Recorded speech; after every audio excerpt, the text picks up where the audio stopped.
السلام عليكم ورحمة الله وبركاته. الحمد لله والصلاة والسلام على رسول الله وعلى آله وصحبه ومن والاه. Anak-anak Ustaz yang Ustaz cintai dan Ustaz banggakan,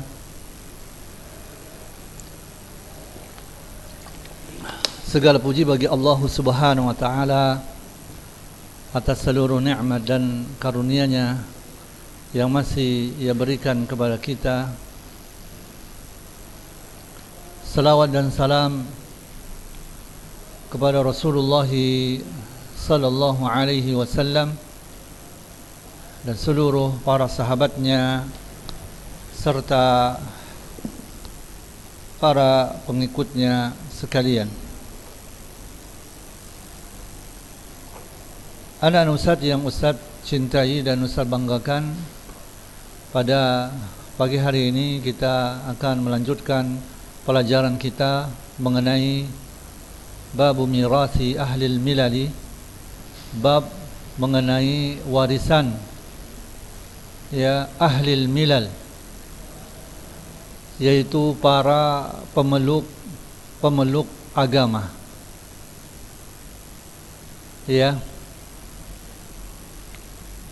Bab mengenai warisan para pemeluk agama.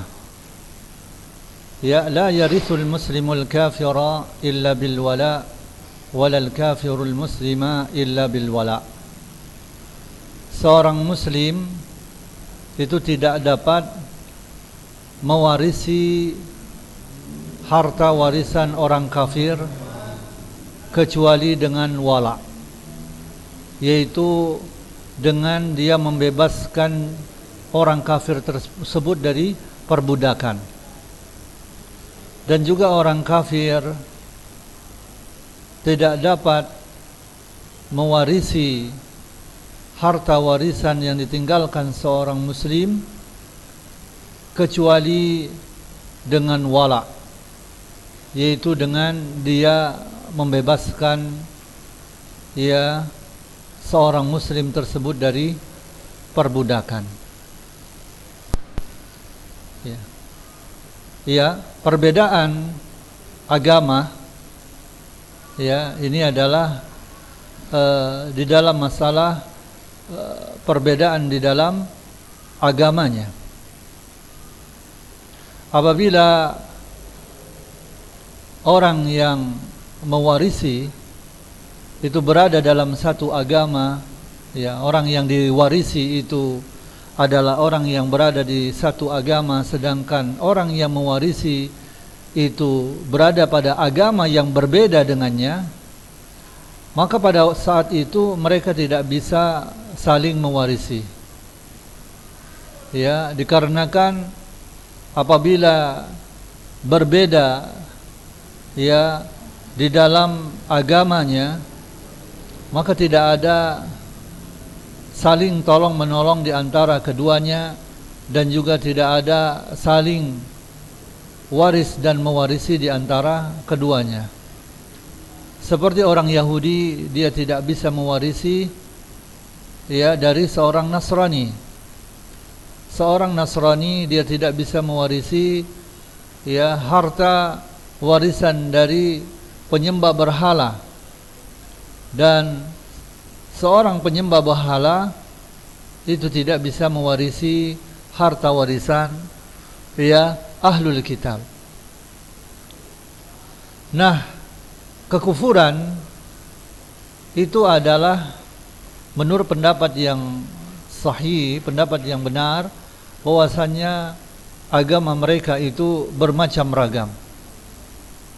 Di antara dua pemeluk agama yang berbeda itu tidak bisa saling mewarisi, karena tidak adanya saling tolong menolong di antara mereka, dan begitu juga tidak adanya wala di antara keduanya.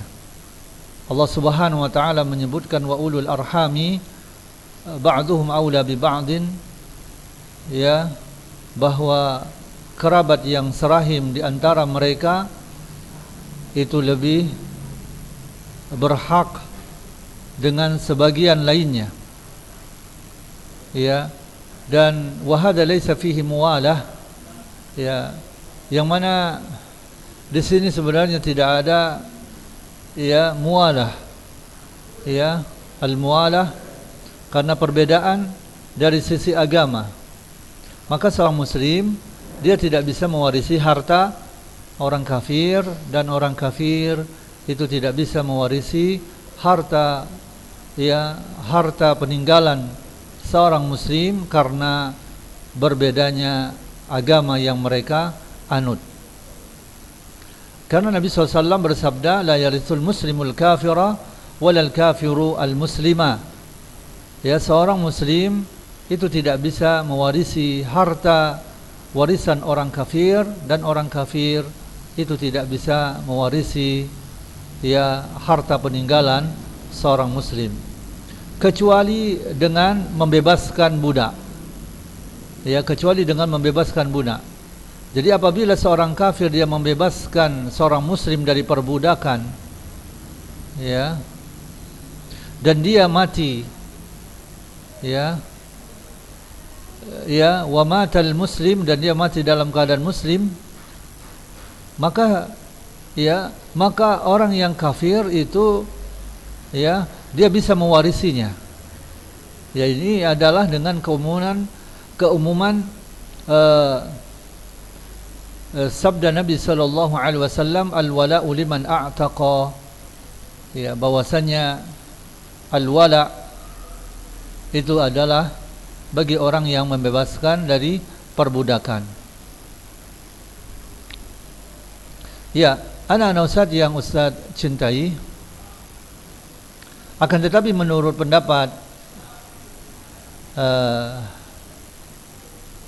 ya, pendapat yang benar, yang paling kuat, bahwasanya, ya, seorang muslim, ya, yang membebaskan, ya, seorang yang kafir yang membebaskan seorang muslim, ya, dan dia membebaskan seorang muslim ini dari perbudakan, bahwa pendapat yang paling benar bahwasanya dia tidaklah mewarisi harta peninggalan seorang muslim itu secara mutlak, ya, secara mutlak.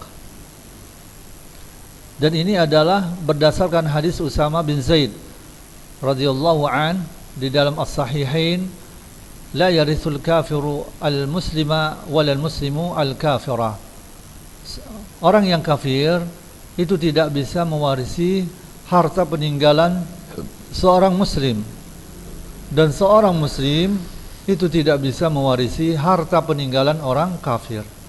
Dan hadis ini adalah hadis yang umum, ya, mencakup di dalam pembahasan dia membebaskan budak. Ketika dia membebaskan budak seorang muslim, orang kafir, dia adalah seorang kafir yang membebaskan seorang muslim dari perbudakan, ya. Apabila dia masih berada di atas kekafiran yang memerdekakan ini, ya, maka dia tidaklah dapat mendapatkan warisan dari seorang muslim yang meninggal dunia yang dia telah bebaskan seorang muslim ini dari perbudakan. Karena Nabi SAW mengatakan orang kafir itu tidak bisa mewarisi harta seorang muslim, walaupun orang kafir ini telah membebaskan seorang muslim ini dari perbudakan. Nah, kemudian di dalam matan menyebutkan wa yatawaratsu al-harbiyyu wadh-dhimmiyyu wal musta'man. Ya, orang kafir harbi dan dhimmi dan musta'man itu saling mewarisi. Ya, apabila agama mereka itu satu, ya, seperti Yahudi atau Nasrani, walaupun mereka itu berbeda tempat, ya, berbeda negeri, ya, tempat tinggal mereka berbeda-beda, maka orang Yahudi mewarisi orang Yahudi lainnya secara mutlak, orang Nasrani mewarisi harta peninggalan seorang Nasrani secara mutlak. Ya, walaupun sebagian orang Yahudi itu ada yang zimmi, sebagian mereka ada yang musta'man. Ya, dan mereka ini adalah orang-orang yang masuk di negeri kita dengan aman. Dan sebagian mereka itu orang kafir itu ada yang harbi, yang diperangi. Ya, di mana antara kita dan mereka itu tidak ada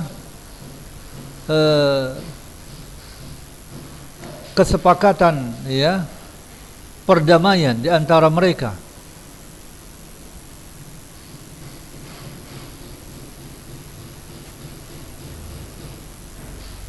Ya, maka selama mereka seluruhnya adalah Yahudi, maka mereka antara orang Yahudi dengan Yahudi lainnya mereka saling mewarisi.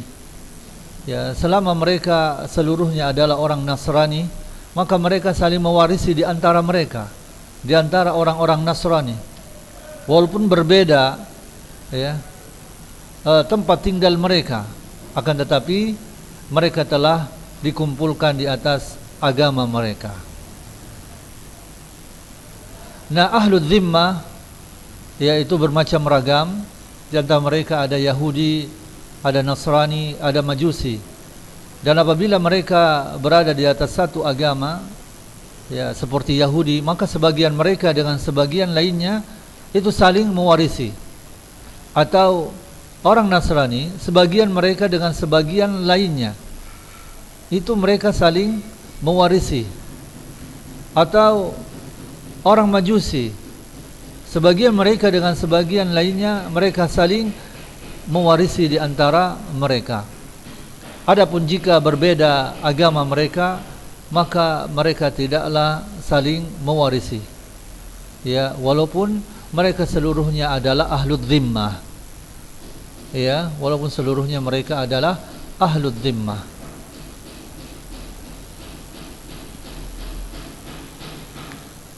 Kemudian perkataan yang terdapat dalam matan Zadul Musta'niq, wal murtadu la yarisu ahadan wa in mata ala riddatihi famaluhu fai'un. Seorang yang murtad, orang yang keluar dari agama Islam, dia tidaklah dapat mewarisi seorang pun. Dia tidak dapat mewarisi seorang pun. Dan jika dia mati di atas kemurtadannya, maka hartanya itu sebagai harta fai'. Seorang yang murtad, dia tidak dapat mewarisi seorang pun. Dan jika dia mati di atas kemurtadannya, maka hartanya itu adalah harta fai'. Ya. Ya, seorang yang murtad dia tidak bisa mewarisi seorang pun. Ya, orang yang murtad, ya, kita berlindung kepada Allah Subhanahu wa taala dari kemurtadan. Ini adalah kekafiran setelah keislamannya, di mana ia telah melakukan pembatal-pembatal Islam.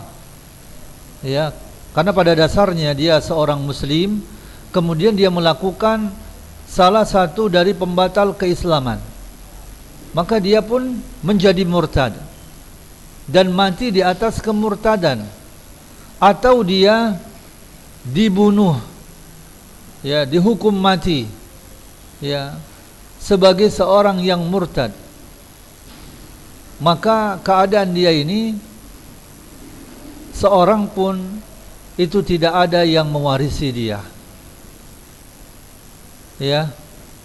Dan apabila sekiranya kerabatnya itu meninggal dunia, sedangkan orang yang murtad ini dia masih hidup, ya, kerabatnya itu adalah kerabat, ya, yang muslim, ya, walau, ya, sekiranya kerabatnya itu meninggal dunia dan orang yang murtad itu masih hidup, maka orang yang murtad ini tidaklah bisa mewarisinya, mewarisi harta kerabatnya. Karena apa? Karena dia adalah seorang murtad, walaupun kerabatnya itu adalah seorang yang kafir. walaupun kerabatnya itu adalah orang yang kafir, ya, beragama Nasrani misalkan, dan dia yang murtad ini dia berpindah kepada agama Nasrani, murtad dari Islam, maka dia tidaklah dapat mewarisi, ya, maka dia tidaklah bisa mewarisi harta warisan yang ditinggalkan oleh kerabatnya yang kafir, ya, yang meninggal dunia. Nah, orang yang murtad ini tidak bisa mewarisi, dan juga hartanya ketika dia mati itu tidaklah diwarisi oleh seorang pun. Dan hartanya itu diberikan kepada Baitul Mal. Ya, hartanya itu diberikan ke Baitul Mal, diserahkan ke Baitul Mal. Karena ketika dia murtad, maka hilanglah seketika itu kepemilikannya terhadap hartanya.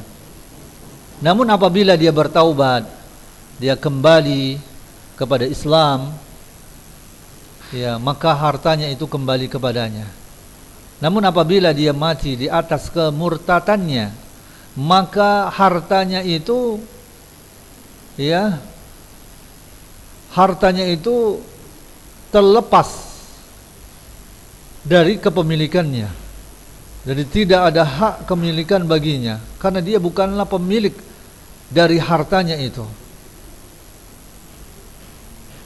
Ya, dan harta yang tidak ada seorang pun yang memilikinya, ya, maka harta tersebut itu diberikan kepada Baitul Mal, ya, seperti halnya, ya, seperti al-fai.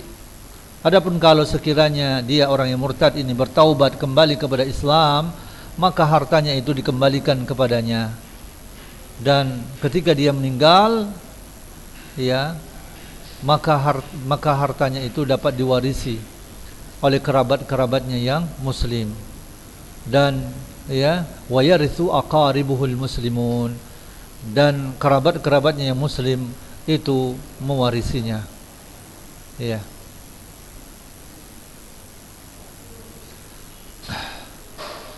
Wa yarithul majusu biqarabataini in aslamu aw tahakamu ilaina qabla islamihim.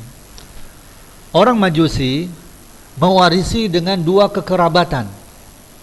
Jika dia masuk kepada Islam, ya, jika mereka masuk kepada Islam atau meminta keputusan hukum kepada kita, ya, sebelum keislaman mereka.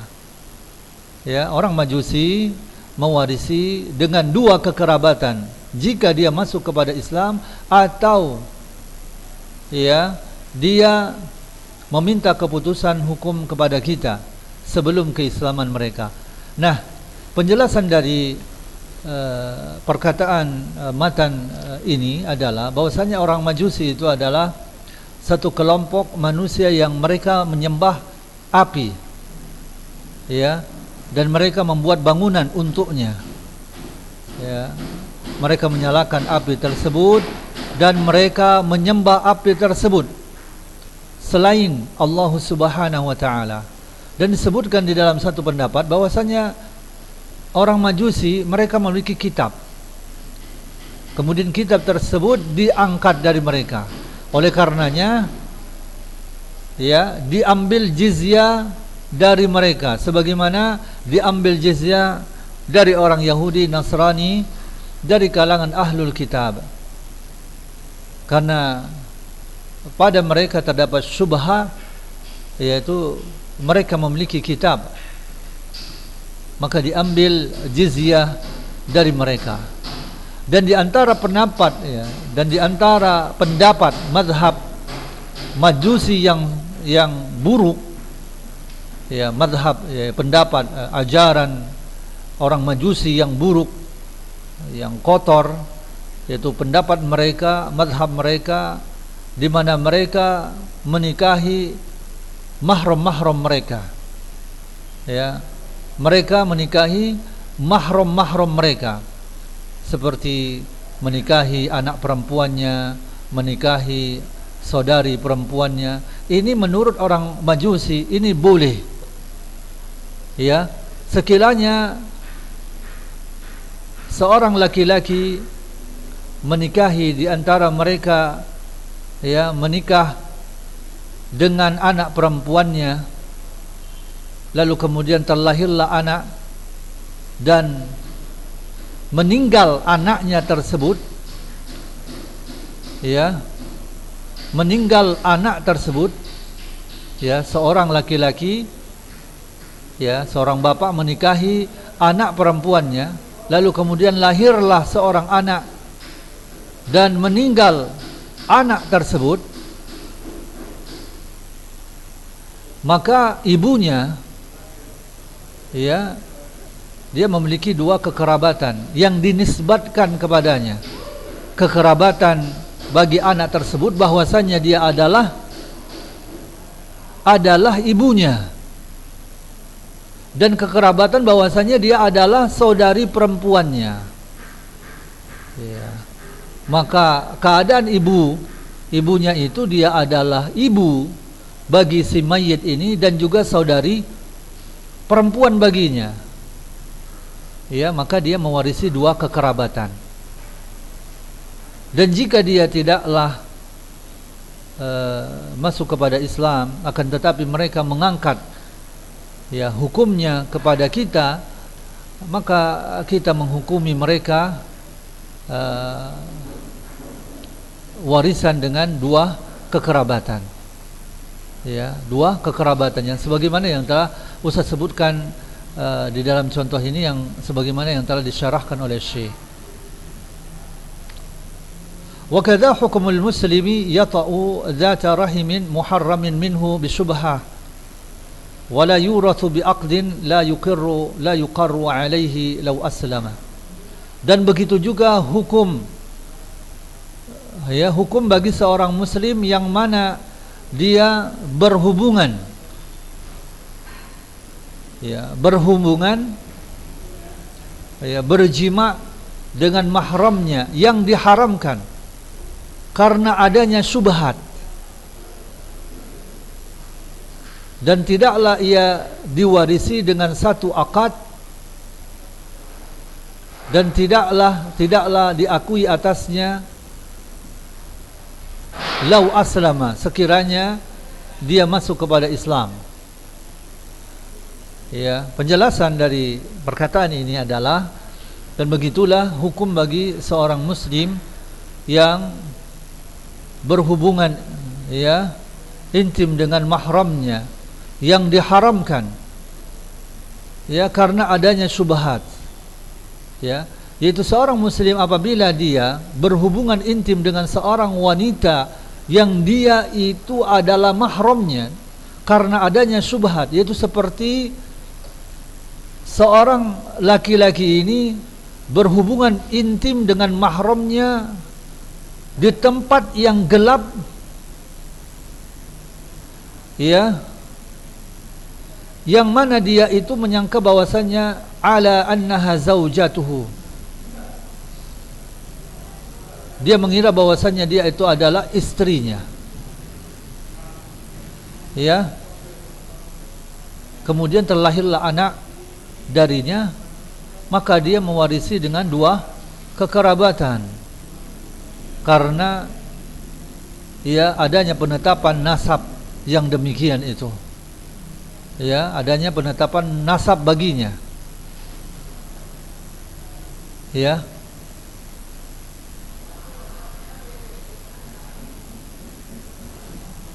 Ya, wala irsa